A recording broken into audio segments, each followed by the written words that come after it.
Assalamualaikum warahmatullahi wabarakatuh.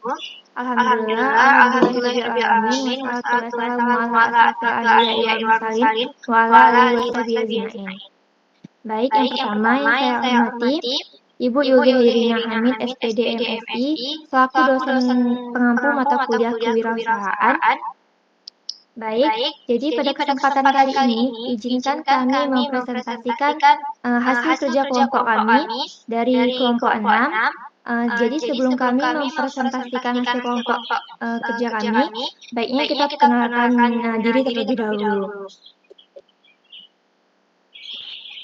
Anggota Anggota kelompok kelompok kami kami terdiri dari terdiri dari 6 6 orang, orang, yaitu yaitu saya saya sendiri, sendiri, Sevia Sevia Ananda, Ananda, ada ada Syifa Syifa Nadira, Nadira, ada ada Naila Naila Astiasa Astiasa Fitri, Fitri, ada ada Salsabila, Salsabila, ada ada Bunga Bunga Faradila, dan Faradila, dan Putri Putri Mulyana Mulyana Rizka. Rizka. Baik, Baik, setelah setelah perkenalan perkenalan ini, ini, lanjut lanjut saja saja kita kita ke ke sesi sesi presentasikan presentasikan hasil hasil kerja kerja kelompok kelompok kami, kami, yang yang dimulai dimulai dari dari pemateri pemateri pertama pertama oleh oleh Syifa Syifa Nadira. Nadira. Baik, terima kasih saya ucapkan pada Sevia Ananda. Saya Saya Syifa Syifa Nadira Nadira akan akan menjelaskan menjelaskan mengenai mengenai pengertian pengertian dari dari business business plan. plan. Jadi Jadi business business plan plan itu itu adalah adalah dokumen dokumen perencanaan perencanaan usaha usaha yang yang mana di mana di dalamnya itu dalamnya itu berisi berisi gambaran gambaran dari dari tujuan tujuan bisnis, bisnis, strategi strategi pemasaran, pemasaran, proses proses produksi, produksi, dan dan analisis analisis keuangan keuangan serta serta langkah-langkah langkah-langkah dalam dalam pengembangan pengembangan usaha usaha tersebut. tersebut. Nah, Nah, dalam dalam konteks konteks pengembangan pengembangan prototipe prototipe ini, ini, bisnis bisnis plan plan memiliki memiliki 4 empat peran peran utama. utama. Yang Yang pertama pertama itu itu sebagai sebagai peta peta jalan jalan usaha, usaha, yaitu yaitu pedoman dalam pedoman dalam menjalankan menjalankan bisnis bisnis secara secara terarah dan terarah dan terukur. terukur. Kemudian yang Kemudian yang kedua kedua itu itu ada ada wujudkan wujudkan ide. ide.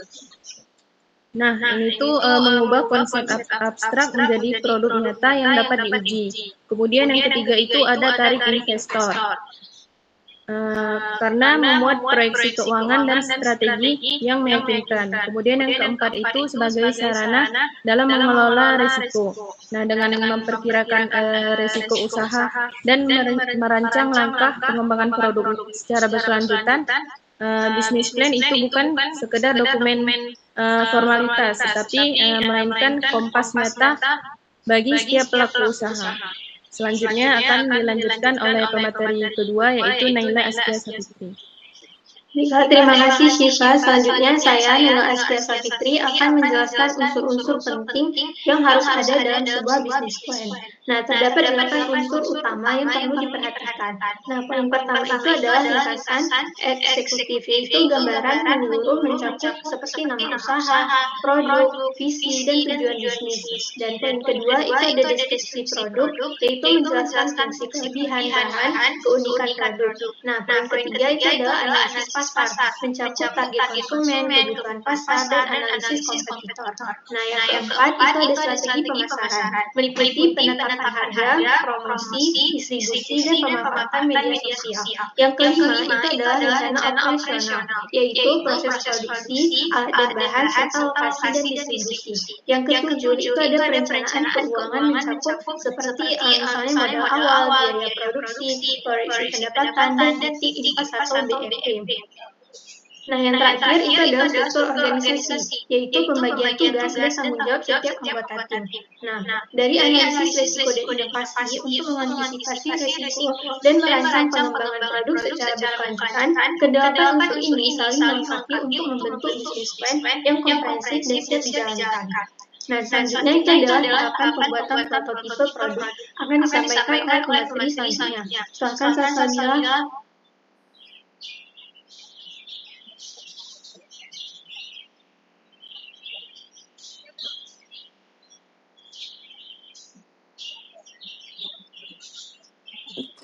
Terima kasih Naila. Saya Salsabila akan memaparkan tahapan pembuatan prototipe produk.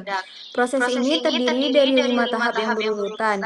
Tahap pertama adalah mengumpulkan ide, di mana kita melakukan brainstorming kreatif, menganalisis kebutuhan konsumen, dan mengeksplorasi konsep produk inovatif. Tahap kedua adalah perumusan aspek fisik, yaitu merancang bentuk, ukuran, warna, bahan, dan fitur produk secara detail agar memiliki arah yang jelas. Tahap ketiga adalah tahap pendesainan, di mana desain akhir yang lengkap disusun sebagai blueprint atau acuan utama dalam pembuatan prototipe. Tahap keempat adalah tahap aplikasi, meliputi pengecekan alat, bahan, dan sumber daya manusia. Kemudian dilanjutkan dengan proses pemotongan bahan dan sumber daya manusia. Dan tahap kelima adalah tahap uji coba, yaitu mempresentasikan produk kepada konsumen, melakukan survei dan evaluasi, serta memperbaiki kekurangan sebelum masuk ke tahap produksi massal. Kelima tahap ini memastikan produk yang dihasilkan benar-benar siap dan sesuai dengan kebutuhan pasar. Baik, selanjutnya ada materi strategi pemasaran prototipe produk yang bakal dilanjutkan oleh pemateri selanjutnya.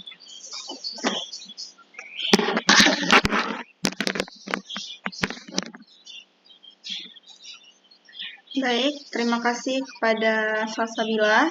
Izinkan saya mempresentasikan strategi pemasaran prototipe produk. Yang pertama ada media sosial.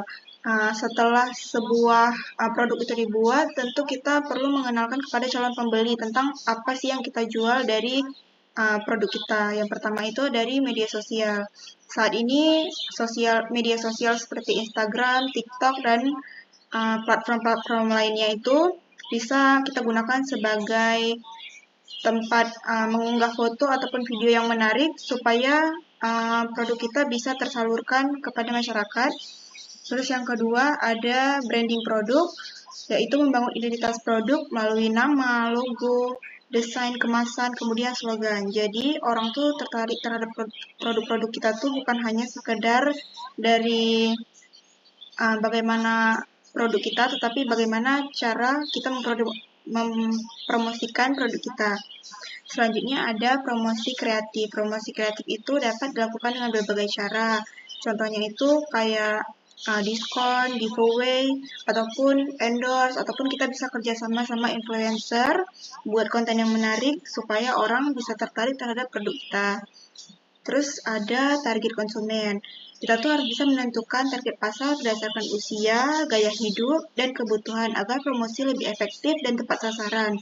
Jadi kayak produk kita nih berguna untuk umur berapa kayak gitu. Jadi ketika orang lihat iklan, oh ini cocok ya dengan umur aku, jadi aku beli. Seperti itu kurang lebih.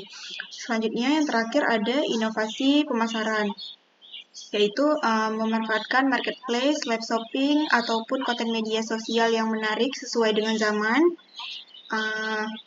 agar produk kita tidak ketinggalan dari yang lain. Jadi dapat disimpulkan bahwa keberhasilan pemasaran produk itu nggak hanya bergantung pada kualitas produknya saja, tetapi bagaimana cara kita memasarkan sebuah produk, lalu kreatif kita seperti apa, dan harus bisa mengikuti perkembangan zaman.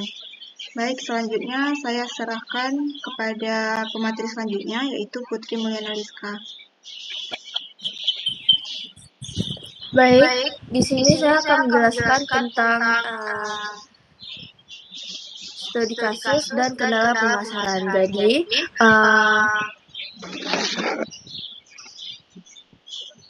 studi kasus kita mengambil contoh dari UMKM fashion lokal dalam pengembangan dan pemasaran prototipe.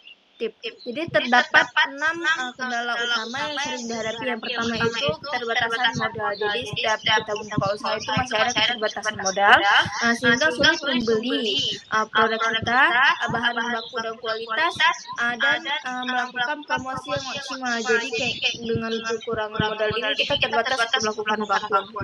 Yang kedua itu ada SDM dan yang kurang terampil dalam desain produk, pemasaran digital, dan inovasi ketiga. Jadi dengan kurangnya keterampilan produk ini bisa jadi kayak menurun harga beli ataupun minat customer gitu. Terus yang ketiga itu ada kendala teknologi karena masih menggunakan peralatan sederhana dan belum memanfaatkan teknologi digital panjang secara optimal. Jadi misalnya kita proses pembuatannya itu masih manual, tidak menggunakan digital gitu. Terus yang keempat itu ada legalitas, dan sertifikasi yang memerlukan biaya dan waktu yang panjang. Terus yang kelima itu ada persaingan ketat dari produk impor, dan merek besar menawarkan harga yang lebih murah.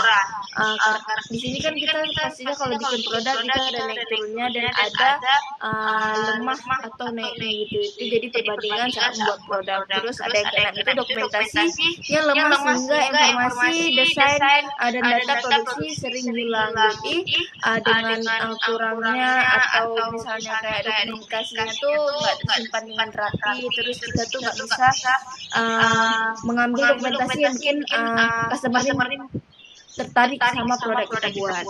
Terus keenam ada dokumentasi yang lemah sehingga informasi, desain dan data produksi sering hilang. Maaf, sudah selesai. Selanjutnya saya akan serahkan kepada moderator.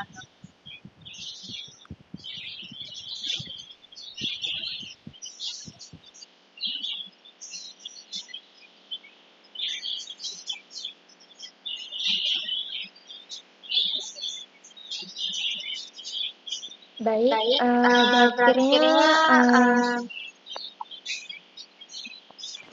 berakhirnya dari pemateri praktik kita, maka berakhirnya sesi presentasi kita pada hari ini. Saya moderator pamit undur diri. Mohon maaf apabila ada kesalahan kata. Saya akhiri wabillahi taufiq wal hidayah. Wassalamualaikum warahmatullahi wabarakatuh.